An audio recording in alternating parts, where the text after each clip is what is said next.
adat, kepercayaan asli masyarakat Batak Toba. Ya teman, sebelum agama masuk ke Tanah Batak, sudah ada kepercayaan yang diyakini oleh masyarakat Halak Hita. Kebanyakan masyarakat Batak dulu percaya bahwa kekuatan dan kekuasaan tertinggi itu berada pada Debata Mulajadi Nabolon yang menciptakan langit dan bumi.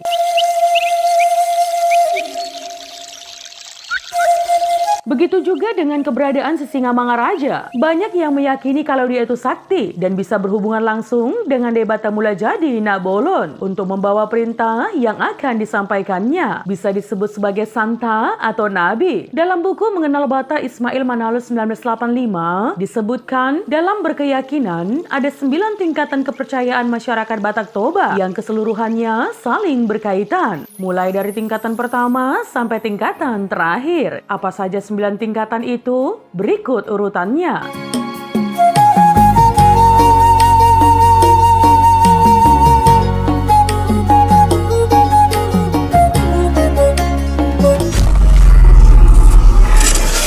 Tano ataupun tanah. Tanah diyakini sebagai muasal diciptakannya manusia oleh Sang Pencipta, kemudian dijadikan sebagai tempat tinggal untuk memperjuangkan hidup, yang pada akhirnya dijadikan sebagai tempat berpulang. Tanah setapak sangat begitu berharga bagi masyarakat Batak yang dijadikan sebagai kampung atau tanah kelahiran, atau tanah pusaka, yang disebut sebagai Bona Pasogit. Konon pada zaman dahulu, apabila seseorang hendak meninggalkan kampung halamannya dan merantau ke Tanah Panombangan, seseorang itu akan mengambil segenggam tanah untuk dibawa ke tempat tujuan. Setibanya di sana, seseorang itu akan menduduki terlebih dahulu tanah itu sebelum akhirnya ditaburkan di tanah yang akan ditempatinya.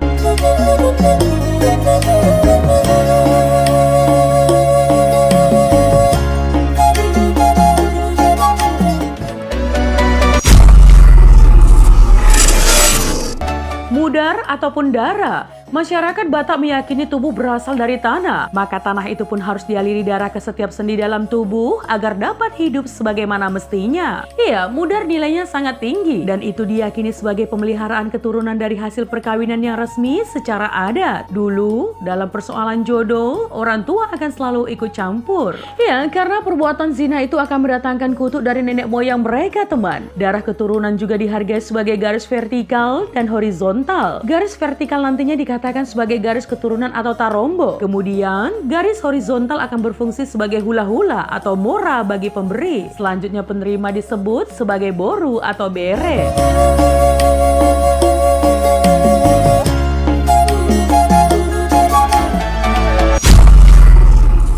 Partuturon. Partuturon merupakan hubungan kekeluargaan atau famili. Dari hubungan darah vertikal dan horizontal tadi, maka terbentuklah sebuah keluarga kecil yang akan segera berkembang, yang terdiri dari ego, boru atau bere, dan hula-hula atau mora. Kemudian partuturon itu akan berkembang melalui pernikahan hingga timbullah tata tertib keluarga yang terkandung di dalam manat mardonga tubuh, elek marboru, dan somba marhula-hula. Dan itu mempunyai sanksi dan hukum sendiri. Apabila ada yang melakukan pelanggaran, seseorang itu diyakini tidak hanya mendapat hukuman kekeluargaan, melainkan juga hukum abstrak seperti kutukan yang tidak habis diterima oleh generasi berikutnya.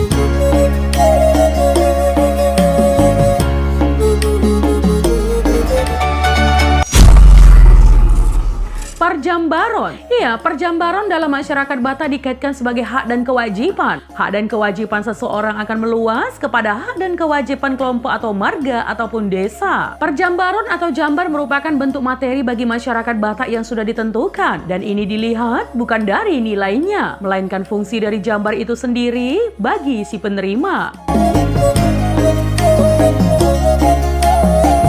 Dalam upacara adat, yang bertugas sebagai pembuat jambar haruslah ahli dan sudah mengetahui bagian mana saja dari hewan kurban yang akan dijadikan sebagai jambar. Karena kalau tidak, pastilah akan menimbulkan kesalahpahaman yang tak jarang membawa kegagalan dalam upacara tersebut. Ya, jambar juga erat hubungannya dengan harga diri, teman, dan juga merupakan perwujudan penghormatan kepada leluhur.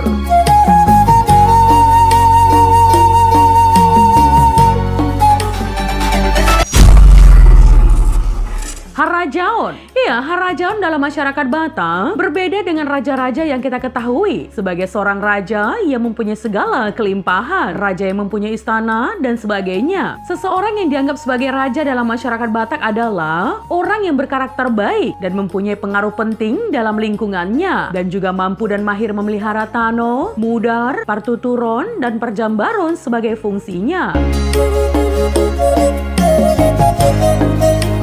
Seorang raja dalam masyarakat Batak juga harus yang paham dengan tarombo. Raja-raja itu kerap disebut sebagai Raja ni Dongat Tubuh, Raja ni Boru, dan Raja ni Hula-Hula.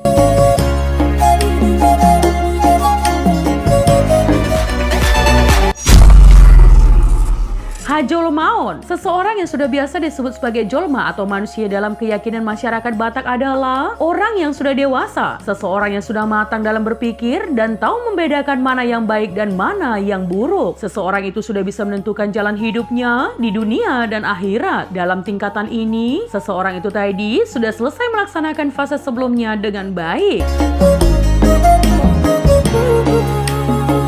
Seseorang itu sudah mempunyai kebesaran dan kebijaksanaan yang datang dari Debata Mulajadi Nabolon. Seseorang yang sudah sampai pada tahapan ini teman, konon diyakini sebuas apapun binatang yang ada di hadapannya akan takluk oleh sinar matanya.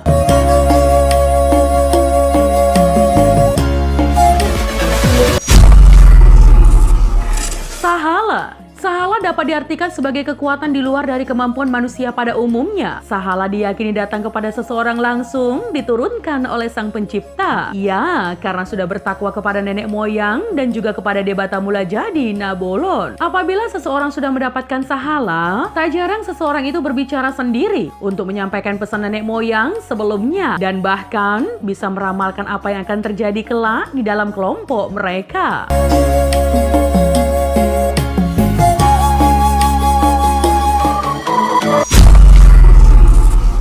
Hasaktion. Ya, Hasaktion bisa diartikan sebagai keluar biasaan seseorang dalam menghadapi situasi apapun. Sifat-sifat dalam kehidupannya sangat berbeda atau bahkan disebut aneh karena sangat berbeda dengan manusia pada umumnya. Mampu mengubah keadaan dengan sihir, tapi mempunyai tujuan yang berbeda dengan seseorang yang bekerja sebagai ahli sihir.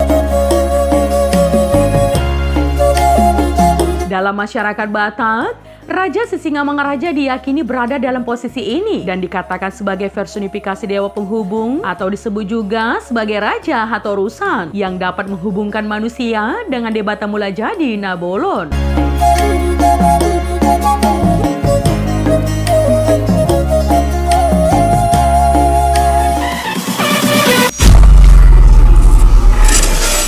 Hadebataon. Dalam kepercayaan orang Batak, Hadebataon merupakan segala hal yang bersifat maha dan semua itu hanya ada pada Debata Mulajadi Nabolon. Dari 9 penggolongan tingkat kepercayaan di atas bisa dibagi menjadi 3 bagian. Pertama, sebagai haholongan dongan jolma yang mencakup tano, mudar, dan partuturon. Kemudian yang kedua, pasangapon raja yang mencakup perjambaron, harajaon, dan hajolmaon. Dan yang terakhir, diyakini sebagai akhir tujuan kepercayaan masyarakat Batak adalah Somba Mardebata yang mencakup sahala, hasaktion, dan hadebataon.